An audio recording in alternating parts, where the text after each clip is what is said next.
안녕하십니까, 알림이 황희두입니다. 윤석열 대통령은 공정상식 정의를 외쳤었습니다. 하지만 지금 나오는 소식들을 보면 불공정, 몰상식, 불의 그 자체라고밖에 안 보이는데요. 그와 깐부라고 알려진 박영수 씨가 어제 보석 석방됐다는 속보가 전해졌습니다. 대장동과 관련해서 오히려 몸통이라는 비판을 계속해서 받아오지 않았습니까? 곽상도, 박영수, 윤석열, 오히려 이들의 문제를 이재명 대표에게 다 뒤집어 씌운 거 아니냐, 이런 비판을 진작부터 받아왔었는데, 그래서 대선 당시에 대장동 비리는 윤석열 박영수 비리다, 이런 말들이 나왔던 겁니다. 그리고 그때 이런 말도 나왔었죠. 선거에 지면 이것도 두루뭉술 넘어갈 수밖에 없다. 실제로 지금 아예 보석 석방까지 된 겁니다. 50억 클럽 명단을 보시다시피 어떻게 이걸 이재명 대표에게 뒤집어 씌울 수 있나, 민주시민들은 속이 뒤집힐 수밖에 없는 사안들입니다. 이런 이에 대해서도 윤석열식 공정이구나, 법이 불평등하다, 어떻게 저런 인간을 보석 석방시킬 수 있냐, 이런 반응들이 나오는 거죠. 네이버 댓글에서도 사법부를 향해 많은 비판의 목소리를 내고 있는데요. 이 또한 계속 지켜볼 대목이고요. 한동훈 위원장이 또 사고를 쳤습니다. 국민택배 1호라고 열심히 언플하며 이걸 강남의 한 스타트업에 전달하고 발표했었는데요. 알고 보니 그 업체는 정부 보조금을 부정하게 받아 보조금 취소 환수 처분을 받았다는 사실이 드러났습니다. 이렇게 1호 공약이라면서 열심히 언플했었는데, 안 그래도 정부가 민간 업체들의 정부 보조금 부정수급을 엄벌하는 상황에서 여당의 국민택배 1호 배송지가 이런 업체라는 거는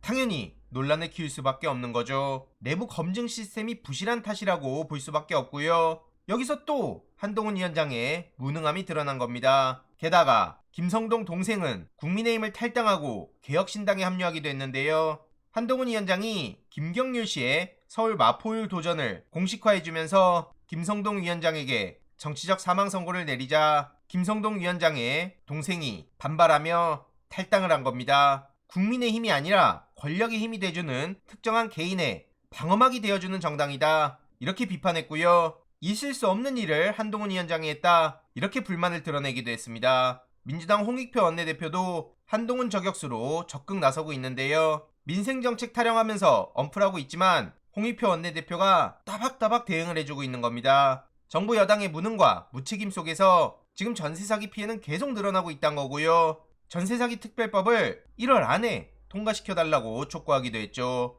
술 안 먹는 세련된 윤석열이다, 이렇게 빗대기도 했는데, 결국 한동훈 위원장은 윤석열 대통령을 못 벗어나고 있는 게 가장 큰 한계고요. 이뿐만 아니라 이태원 특별법 거부권 건의한 사실도 절대 책임을 피할 수 없을 겁니다. 이건 말 그대로 국민의 생명과 안전을 포기하겠다고 선언한 거나 마찬가지이기 때문인데요. 지금 저들은 국민을 지키려고 정치를 하는 게 아니라 국민을 편가르고 억울한 희생을 외면하려고 정치를 하는 거 아니냐, 그렇게 정치를 해선 안 된다, 박찬대 최고위원은 이렇게 강조했습니다. 이뿐만 아니라 여러 중요한 비판들을 했는데요. 관련한 발언으로 영상 마무리하도록 하겠습니다. 윤석열 대통령의 총선용 포퓰리즘이 도를 넘었습니다.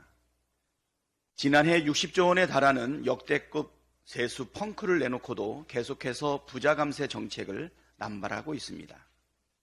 서민을 위한 정책에는 건전 재정 원칙을 들먹이며 예산을 뭉텅이로 삭감하더니 초부자들을 위한 세금은 팍팍 깎아주겠다고 합니다. 게다가 부자들 상속세를 깎아주는 것이 코리아 디스카운트 해결 방안이라는 것은 무슨 회개한 논리입니까? 정부가 모자란 세수를 충당하기 위해 지난해 한국은행으로부터 117조 원이나 빌려 썼는데 세수 확충은 어떻게 하려고 하는지 도무지 이해가 안 갑니다. 한쪽에서는 세금 깎아주고 한쪽에서는 돈 빌리고 도대체 뭐 하자는 것입니까? 대기업 초부자들 세금 깎아줘서 서민들이 이익을 보는 것도 아니고 그렇다고 경제가 살아나는 것도 아닙니다. 저쪽에서는 포퓰리즘을 비난하고 이쪽에 와서는 최악의 포퓰리즘을 앞장서서 하고 있으니 이런 지금껏 본 적 없는 극강의 내로남불입니다. 윤석열 대통령은 최악의 포퓰리즘 정책을 즉각 철회하십시오. 한동훈 비대위원장이 국힘당이 사실상 국민의 생명과 안전 포기를 선언했습니다. 결국 국힘당이 윤석열 대통령에게 이태원 참사 특별법에 대한 거부권 행사를 건의하기로 했습니다. 참담합니다.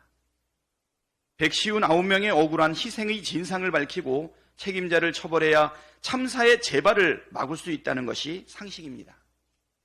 여기에 진영 논리가 어디 있습니까? 아니면 이념이 끼어들 자리가 있습니까? 국민이야 죽든 말든 정권만 지키면 된다는 것입니까? 정치는 국민을 지키기 위해 하는 것이지 국민을 편가르고 억울한 희생을 외면하기 위해 하는 것이 아닙니다. 당리 당략에 눈멀어 국민의 뜻을 거부하는 정권과 여당은 존재 가치가 없습니다. 국민의 생명과 안전을 저버린 윤석열 정권과 국힘당은 국민으로부터 심판을 피하지 못할 것입니다.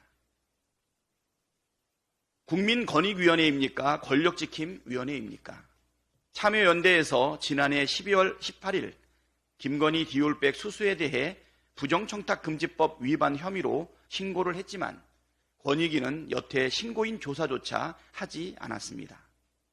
시간적으로 훨씬 뒤에 발생한 이재명 대표 이송건에 대해서는 신속하게 조사 개시를 발표하면서 왜 이 사건에 대해서는 아직 조사조차 개시하지 않았는지 의문입니다. 신고한 지 벌써 한 달이 지났습니다. 쟁점이 어렵고 복잡한 문제도 아닙니다. 김건희 여사가 명품백을 받는 장면이 고스란히 영상에 찍혀 있습니다. 명품백을 받은 일시와 장소도 이미 공개되었습니다. 대통령실과 국힘당에서도 명품백을 받은 사실과 아직 돌려주지 않았다는 사실 모두 인정했습니다. 정말 단순한 사안 아닙니까? 김건희 여사가 명품백을 받기만 했는지 아니면 부정한 청탁도 있었는지 명품백을 받은 사실을 공직자인 남편 윤석열 대통령에게 언제 얘기했는지 또 윤석열 대통령은 명품백 수수 사실에 대해 인지한 후에 즉시 신고했는지 조사에서 밝히면 될 일입니다. 김건희 디올 명품백 수사 사건이야말로 국민적 관심사가 큰 사안입니다.